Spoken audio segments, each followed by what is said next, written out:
Apa itu gelombang mikro? Kalian pasti kepo. Maka pantengin terus channel Markenzi. Jangan lewatkan videonya.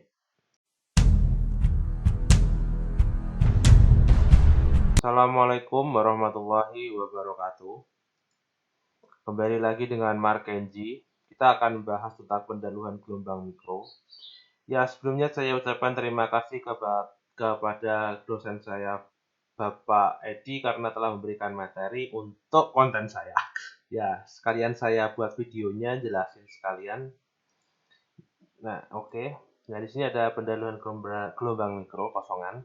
Nah, dalam spektrum gelombang mikro, itu adalah gelombang mikro. Itu adalah dalam salah satu spektrum elektromagnetik, yaitu gelombang elektromagnetik. Nah, gelombang elektromagnetik tersendiri itu frekuensi yang digunakan, yaitu gelombang elektromagnetik ya. Jadi mengarah ke gelombang mikro. Gelombang mikro yang digunakan itu antara 1 GHz 10⁻⁹ itu sudah mencapai tera mungkin, atau giga dia pakainya giga, sampai dengan 300 GHz 3.10⁻12 itu masuknya ke dalam tera kalau nggak salah. Biasanya menggunakan sifat pancarannya adalah line of sight, yaitu line of sight itu adalah lurus tapi rapat gitu. Nah, termasuk jenis komunikasi point to point. Nah, kalian bisa menemukan point to point ini pada apa ya? Bentar, ini aku kecilkan dulu. Kita akan lihat apa itu point to point. Nah, kita akan lihat point to point. Nah, point to point itu seperti ini. Nah, kayak gini. Nah, kalau kalian menemukan ini di atas menara atau di atas ini biasanya pakai tower. Gambarnya digedein tapi ntar, aduh, mana nyasar ke YouTube. Nah, yang gini aja lah. Nah, gambarnya kayak gini. Ya, bukalah. Kalau YouTube awas. Nah, kayak gini. Adalah pokoknya kayak gini. Nah, dia itu biasanya kalian temukan di tower, atau enggak, tower itu biasanya bundar.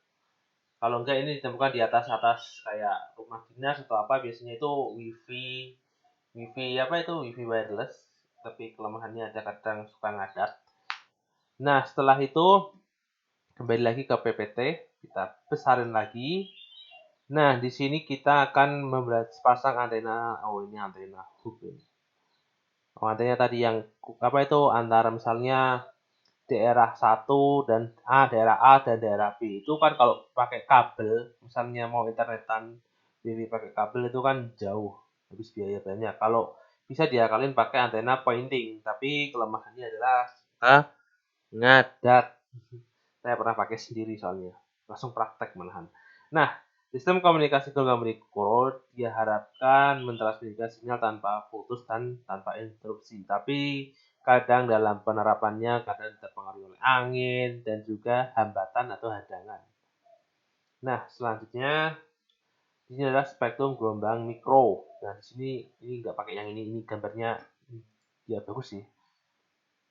Ntar kita akan lihat ini di sini. Nah, di sini gelombang mikronya. Di sini ada yang namanya gelombang radio. Ini bisa antar gedung dengan frekuensinya adalah 10⁻⁴.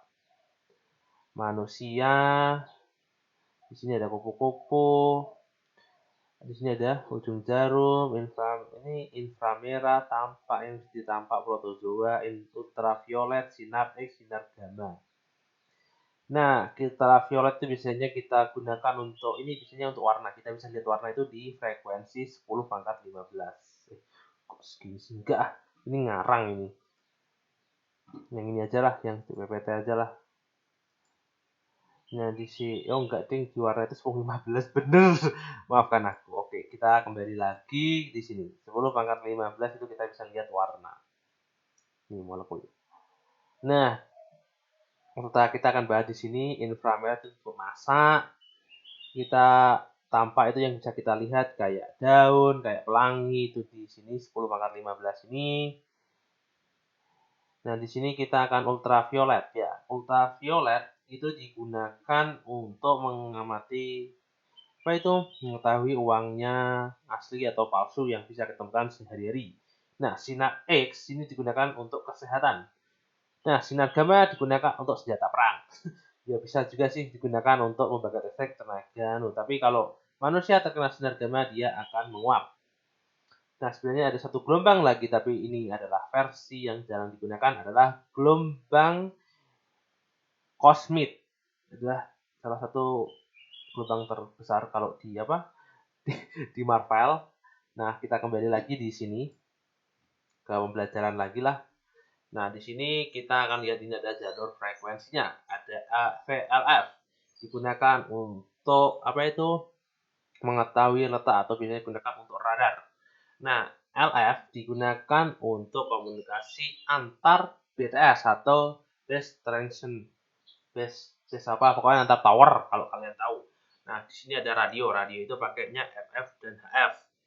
Nah, televisi ada yang pakai VHF dan UHF.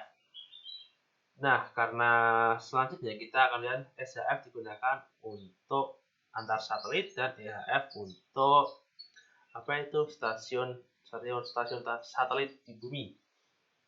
Nah, kita lihat di sini ini ada yang namanya tingkatan gelombangnya. Dia kalau yang VHF itu sampai 100 km gelombangnya. Kalau EHF itu 1 mm. Nah, di sini kita lihat perbandingannya, berbanding terbalik. Kalau ini gelombang yang di sini dia pakai 3 kHz, kalau yang di radio atau radar radio astronomi ini dia pakai yang 3000 GHz. Nah, selanjutnya di sini ini tadi ukuran ya. Ukurannya tadi udah tak jelasin, udah tak omongin dikit. Kalau 10 × 12 tera, 10 × 12 pico. Ya, ini sudah ada sih biasanya. Kalian hafalin aja atau enggak ya ngepak juga boleh. Nah, pembagian gelombang mikro itu ada yang namanya L-band, S-band, SC-band. Ada banyak. Di frekuensi lengthnya, di frekuensi berapa, dan panjang gelombangnya. Jadi kalau L itu panjang gelombangnya di frekuensi 1 sampai 2 GHz dengan panjang gelombang 30 sampai 15 cm. Sedangkan yang paling frekuensinya gede tapi panjang gelombangnya kecil adalah W-band 80 sampai 100 GHz. Saya belum lihat penerapannya.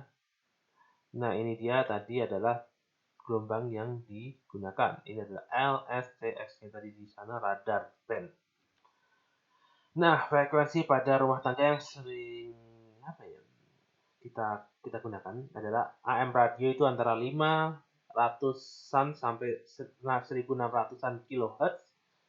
Dan ini adalah shortwave radio, dia frekuensinya segini, FM radio segini, dan juga channel TV.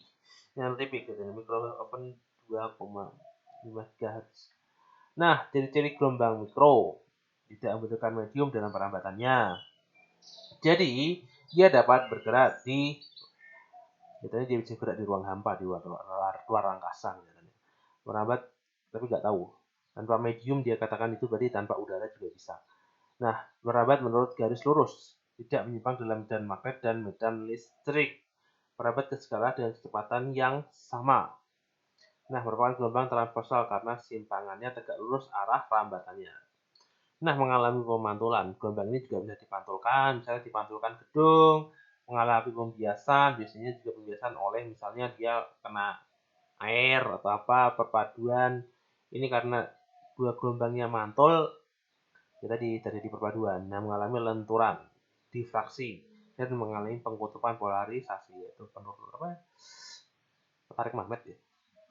Keuntungan gelombang mikro. Nah, keuntungannya itu ada banyak. Pemakaian frekuensi tidak perlu rebutan karena alokasi. Berarti kalau frekuensi mikro ini kayak frekuensi radio atau yang menyebar, tapi dia langsung point to point sehingga lebih hemat. Nah, frekuensi yang tinggi sehingga mempunyai lebar jalur bandwidth yang besar. Berarti dia bisa dilewati banyak kanal. Ini maksudnya di sini dijelasin dia. Banyak kanal dan puluhan kanal TV. Antenanya lebih kecil. Kalian lihat kan di tower-tower itu adanya kecil-kecil, nggak gede-gede kayak yang astronomi itu sudah beda. Itu maksudnya itu antar planet. Tapi siapa yang berhubungan dengan planet lain, sedangkan di bumi ini kita mau hubungan sama alien? Nggak mungkin. Nah, proses pengarahan daya pada daerah yang kecil ya tadi, misalnya wifi tadi. Wifi misalnya daerah A, daerah B agaknya jauh, pasang kabel tidak mungkin karena biayanya lebih banyak. Proses perambatan lebih baik ya, dia lebih baik karena dia rapat banget, menghasilkan sebenarnya penyiaran dengan baik ya. Berarti apa itu data yang diterima itu memang apa ya bagus gitu kan, dia kan padat banget, berarti celah untuk terjadinya apa ya data yang hilang itu kecil banget. Nah, di sini penggunaan gelombang mikro itu digunakan dalam komunikasi, digunakan TV, radio, satelit, mobile radio, radar, seperti air traffic control, airport traffic control, navigation, direction finding, meteorology tracking. Oh, dia banyak digunakan. Dia aku jelasin communication, radar, mediation, surveying land, heating, industrial quality and control, radio, astronomy, navigation via global position system, remote sensing, power transmission. Banyak lah. Dan ini juga digunakan dalam industri. Dan penerapan dari gelombang mikro sendiri banyak menggunakan pemanfaatannya. Nah, ini adalah contohnya. Ini tadi stasiun apa itu? Bumi, satelit. Ini mengetahui kedalaman juga bisa dan juga digunakan untuk menara pengawas pesawat. Nah, gelombang mikro atau microwave bagian elektronik elektromagnetik ini dinamakan gelombang mikro. Ya, pokoknya itu karena panjang gelombangnya lebih pendek dibandingkan dengan gelombang radio. Gelombang pendek memiliki aplikasi yang sangat luas untuk komunikasi, misalnya telepon jarak jauh dan sistem radar. Kayak tadi, radar ini bisa digunakan misalnya kayak apa ya? Kapal selam. Kapal selam itu bisa tahu kedalaman, karena juga bisa tahu letak musuh. Karena juga sistem radar digunakan untuk kapal perang, biar tahu kayak di bawah dia nembak radar, itu sinyalnya itu kembali, dia akan tahu kalau di situ ada kapal selam musuh. Penerapannya kadang seperti itu. Kecepatan objek seperti mobil dapat diukur menggunakan efek Doppler. Nah, Doppler ini bikin kesel ini kalau pas zaman SMA ini. Banyak sekali soal-soal Doppler. Nah, gelombang mikro telah secara luas digunakan untuk memasak. Ya, kalian bisa memanaskan dengan gelombang microwave. Tapi kadang itu kalau kalian memanaskan air, maka dia akan berefleksi dengan gelombang mikronya. Maka makanan tersebut akan menyerap panas dari gelombang mikro itu, sehingga makanan jadi matang. Ya, mungkin kalau kalian malas ya beli kompor aja, nggak usah pakai microwave mahal. Ya, intinya itu. Nah, ini dia alat mahal untuk masak. Padahal pakai kompor juga bisa. Nah, itu tadi pemaparan dari Markenji. Semoga kalian paham. Jika ada yang tanyakan, kalian lempar aja ke kolom komentar. Kalau saya tahu, pasti saya jawab. Kalau nggak tahu, saya carikan. Oke, wassalamualaikum warahmatullahi wabarakatuh.